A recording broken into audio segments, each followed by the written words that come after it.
ఓం శ్రీ మాత్రే నమః. నమస్తే అండి. ఎలా ఉన్నారండి? అంతా బాగున్నారా? నేను కూడా బాగున్నానండి. మరి మీకు నేను పరిహారాలు చెబుతున్నాను కదా.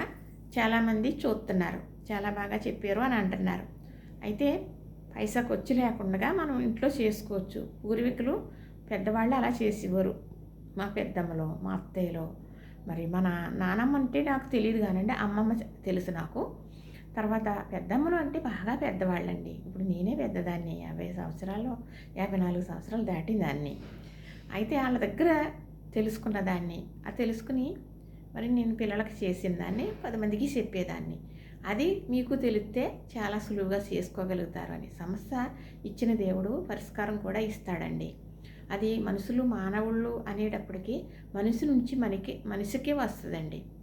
ఏది చెడ్డ అయినా కూడా, దిష్టి అన్నా, ప్రమాదాలన్నా, ఏదైనప్పటికీ కూడా, ఏం జరగాలన్నా మనిషి నుంచి మనిషికే తప్ప ఇంక వేరే ఏ జంతువుల నుంచి ఏమి ఉండదండి మనకి చెప్పాలి అంటేనే. ఈ దిష్టి అనేది మాత్రం మనిషి నుంచి మనిషికి మాత్రమే ఉంటుంది. అయితే నేను నిమ్మపండుతో ఎంత గొప్ప దిష్టిని తీయొచ్చో, నిమ్మపండు 24 గంటల దిష్టి కాస్తుందని, నిమ్మపండుని ఏ రకంగా మనం దిష్టికి ఉపయోగించవచ్చో వీడియో పెట్టాను. అందరికీ నచ్చింది, చాలా బాగా చూస్తున్నారు. తర్వాత ఒంట్లో బాగోలేనప్పుడు చిరబర్ల కింద ఉండటం, ఆకలి లేకపోవటం, అదొక రకంగా పిచ్చి కళల కింద రావడం, మరి ఏదో మనసు బాగోకపోవటం, ఇంకా అదొకలాగా ఉంటారు. జ్వరం అయ్యి వచ్చినప్పుడు మందులు వేసుకుంటూ ఉండాలి. మందులదే దిష్టి పరిహారం కూడా చేసుకోవాలి. ఎర్ర నీళ్ళు దిష్టి తీసిపోతే ఆ ఉండే చీడపీడలో గాలిగుణం పోతుందన్నమాట. అది కూడా పెట్టాను వీడియో, చూడండి. చూస్తే మీకు చాలా ఎంత ఈజీ, ₹1 కూడా ఖర్చు లేదు. నిమ్మపండు అయితే కాయ ₹2 ₹3 పెట్టి కొనాలి అని అనుకోవచ్చు.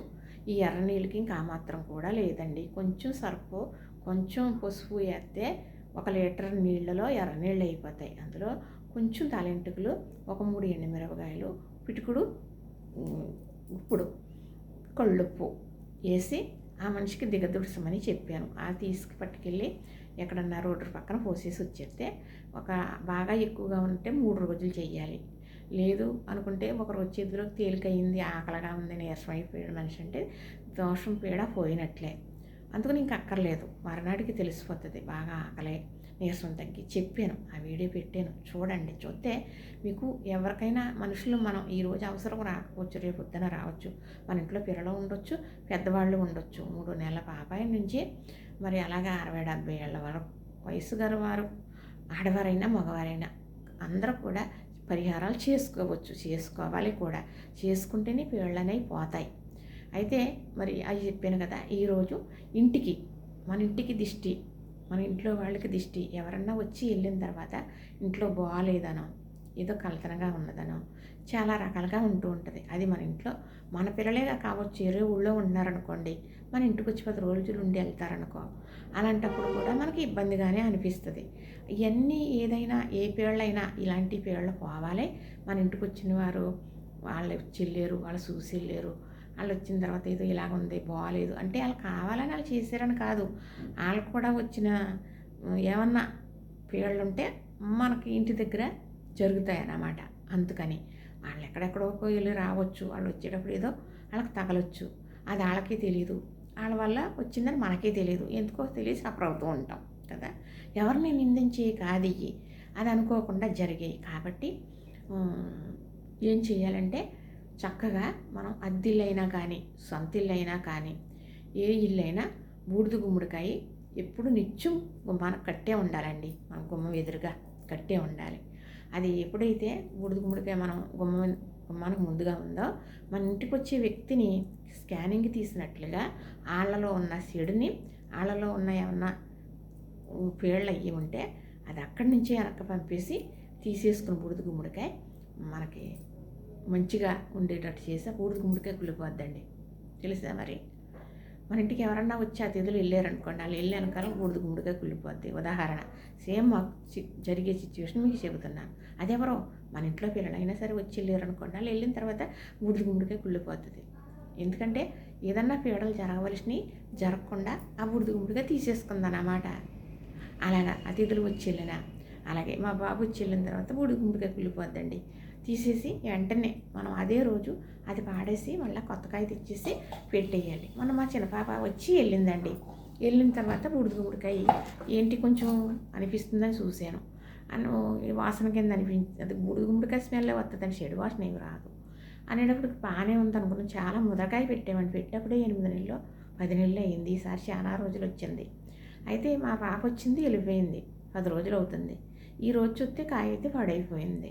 అమ్మో కాయ పాడైపోయిందని మా వారు తీసేసి, అంటే తీసేసిన కాయ నీళ్ళ అన్నా పాడేయచ్చు, నీళ్ళలో కొట్టుకుపోతుంది, ఇందులో దోషం, లేదా చెత్తలన్నా పాడేయచ్చు, బయటికి పట్టుకెళ్ళి పాడేయాలి. ఇంట్లో మాత్రం చెత్తబుట్టలో 2-3 రోజులు ఉంచకూడదు, వెంటనే బయట మాత్రం పాడేయాలి. అదే స్థానంలో తెచ్చేసి కాయ చక్కగా ఇదిగోనండి తెచ్చేసారు మా వారు. ఇదిగో ఇలా పసుపు చక్కగా ఇలా రాసేసాను. అంటే పసుపు కొంచెం చెమ్మ చేసుకునే రాయాలి, కాయ కడగకూడదు ఈ బూడిద పోయేటట్టు. అలాగైతే కాయ మన్నది మనకి. చక్కగా ఇదిగోనండి కాటికి భరణి, ఈ కాటికి భరణి తీసుకుని చక్కగా ఇలాగా ఇదిగోనండి ఇలాగా బొట్లు పెట్టేసాను అన్నమాట. ఇదిగో చూసారా,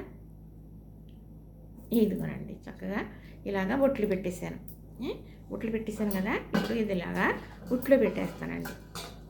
బుట్లో పెట్టేసి నాకు ఈ వీడియో అయిన తర్వాత దేవుడి దగ్గర పెట్టేసి దండం పెట్టుకుంటాను. దండం పెట్టుకున్నాక మా వారు వస్తారు.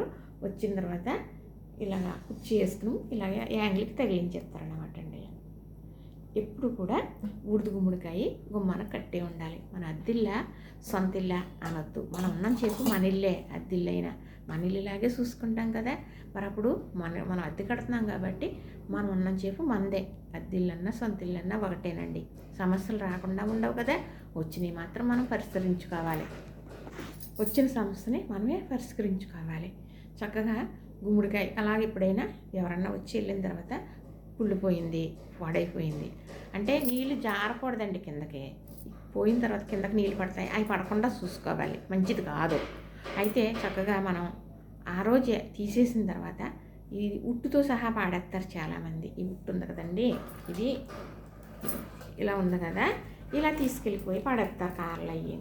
అక్కర్లేదండి, కాయ ఒకటే పాడేసి ఈ ఉట్టు శుభ్రంగా కడిగేసి పసుపు నీళ్ళతోటి మళ్ళీ ఉట్టులో పెట్టేసుకొచ్చి ఇది 5-6 సంవత్సరాల నుంచి వాడుతున్నానండి ఈ ఉట్టు. అంతకుముందు మేము కూడా అలాగే పాడేసేవాళ్ళం, తెలియదు కాయ ఇలాగా ఉట్టుతో సహా తీసి పాడేసేవాళ్ళం. అక్కర్లేదండి, అలాగ అక్కర్లేదని చెప్పారు గురువర్యులు. అందుకు 5-6 సంవత్సరాల నుంచి ఇదే ఉట్టు కడిగేసుకోవటం, శుభ్రంగా ఎండబెట్టేసుకోవడం, పసుపు నీళ్ళు జిమ్ముకుని మళ్ళీ కాయ పెట్టేసుకోవచ్చు. ఇది ఇలాగ పసుపు రాసేసాం కదా, కాటికి బొట్లు పెట్టేసాం కదా, చక్కగా దేవుడి దగ్గర దండం పెట్టుకుని హ్యాంగిల్కి తగిలించేసుకోవటమే. ఇలాగ ఈ బూడిద గుమ్మడికాయ కట్టడం వల్ల ఎన్నో రకాల దుష్టశక్తులను మన ఇంట్లోకి రానివ్వదండి. ఎవరన్నా ఎక్కడెక్కడికో తిరిగి వస్తారు కదా, వాళ్ళలో ఉన్న చెడుని ఈ గుమ్మడికాయ తీసేసుకుంటుంది, స్కానింగ్ తీసినట్లుగా. అలాగే అతిథులు ఎవరన్నా వచ్చి ఓ రోజు 2 రోజులు ఉండి వెళ్ళిన తర్వాత గుమ్మడికాయ పాడైందంటే మనకు జరగవలసిన నష్టం, మనకు జరగవలసిన పేళ్ళలో చేళ్ళలో గుమ్మడికాయ తీసేసుకుంది, అందుకే గుమ్మడికాయ పోయింది. అదే ఉదాహరణ. పట్టుకెళ్ళి పాడేయాలి. మాకు ఎప్పుడు కూడా ఎవరు వచ్చి పోతుందండి. మా పిల్లలు వచ్చి బయట వాళ్ళు వచ్చి గుమ్మడికాయ 1 రోజుల్లో పాడైపోతుంది. పాడేస్తాం, మళ్ళీ కడుతూ ఉంటాం. నేను చేసేది నాకు తెలిసింది మాత్రమే మీకు నేను చెబుతాను, వేరేగా చెప్పడానికి నాకు తెలియదు. ఇలాగా చేసుకోవాలి. ఇప్పుడు గుమ్మడికాయ కొనటం రేటే కదండి అంటే, అవునండి, ఇప్పుడు మాకైతే ఇది 100 రూపాయలకే వచ్చేసింది. 60 రూపాయలకు కూడా వస్తుందండి మాకు. ఒక్కోసారి ఎక్కువ ఉంటాయి. కానీ ముదరకాయ తెచ్చుకోవాలి, చిన్న కాయ, కుదుమట్టమైన కాయ తెచ్చుకోవాలి, సొట్టలు లేని కాయ తెచ్చుకోవాలి, గూడుతో ఉన్న కాయ తెచ్చుకోవాలి. అది ఎప్పుడైతే మనం ముదరకాయ తెచ్చుకున్నామో కొన్ని రోజులు బాగా మన్నుతుంది. ఏదన్నా కూడా బాగా తీసేసుకుంటుంది చెడు ఏదైనా కూడా. ఒకవేళ ఎంత మంచి కాయ కట్టినప్పటికీ కూడా మనకు చెడు అనేది ఉండేటప్పటికి గుమ్మడికాయ పాడైపోద్దండి. ఇంకా ఇంతకన్నా నేను చెప్పలేను. ఇది జరిగేదే, ఎవరికైనా జరిగేదే. మనం చూడండి, గృహప్రవేశం అన్నప్పుడు ఏం చేస్తారు, మామూలుగా ఎర్ర గుమ్మడికాయ, మంచి గుమ్మడికాయ ఏమో గుమ్మం దగ్గర పగలగొడతారు, ఈ బూడిద గుమ్మడికాయ ఏమో గుమ్మానికి కట్టేస్తారు ఆ రోజు. అప్పుడు ఎక్కువ జనం వచ్చి వెళ్తారు కాబట్టి గృహప్రవేశం అయిన తర్వాత చాలామందికి వెంటనే పాడైపోతుంది. జనం వచ్చి ఎక్కువ వెళ్తారు కాబట్టి చెడు ప్రభావం ఉంటుంది కదా, చెప్పలేం కదా. మామిడి తోరణాలు ఎందుకు కడతారనుకుంటున్నారు? వాళ్ళ వదిలిన చెడు గాలి ఆ మామిడాకులు తీసేసుకుంటాయి కాబట్టి ఎక్కువ మామిడి తోరణాలు కడతారు. అదేదో గొప్ప ఆచారం కింద, అది వింత కింద అనుకుంటాం. కానీ అందులో అంతర్యామి అందరికీ తెలియదు. తెలిసే ఉండొచ్చండి, నాకు లాంటి దానికి తెలియదు అనుకోండి. అందుకను తప్పనిసరిగా ప్రతి ఒక్కరూ ఇంటికి దిష్టి పోవాలన్నా, మన ఇంట్లోకి ఏ పీడలు రాకుండా ఉండాలి అన్నా మరి బూడిద గుమ్మడికాయ కట్టుకోండి. ఎప్పుడు కూడా మనకు జరిగే చెడు, మనకు జరిగే ఏదన్నా నష్టం ఏదన్నా గుమ్మడికాయ తీసేసుకుంటుంది, గుమ్మడికాయ పాడైపోతుంది. అప్పుడు మనం చాలా ప్రశాంతత అయ్యి గబగబా గుమ్మడికాయ పాడేసి ఇంకో గుమ్మడికాయ కట్టేసుకోండి. ఇదేనండి నేను చెప్పేది. చూసారు కదా, అంతేనండి. బూడిద పోయేలాగా బూడిద గుమ్మడికాయ కడక్కండి. కడిగేసి ఇటు వల్ల గుమ్మడికాయ గమ్మున దెబ్బతింటుంది. ఆ బూడిద ఉంటేనే బూడిద గుమ్మడికాయకి రక్షణ. చక్కగా ఆ స్మెల్ కూడా ఇంట్లో వస్తూ ఉంటుందండి. బూడిద గుమ్మడికాయ ఉంది కాబట్టి గుప్పు గుప్పుమని ఇంట్లోకి వాసన మంచి స్మెల్ వస్తూ ఉంటుంది మనకి. అది కూడా గొప్ప ఆరోగ్యం అండి. ఇదిగోనండి, చక్కగా ఇలా ప్రతి ఒక్కరూ కట్టుకోండి. అద్దిల్లైనా పర్వాలేదు, సొంత ఇల్లైనా పర్వాలేదు, చిన్న ఇల్లైనా పర్వాలేదు. మాకేంటి అని అనుకోవద్దు, లోపలికి ఎక్కడికో ఉంటామో అని అనుకోవద్దు.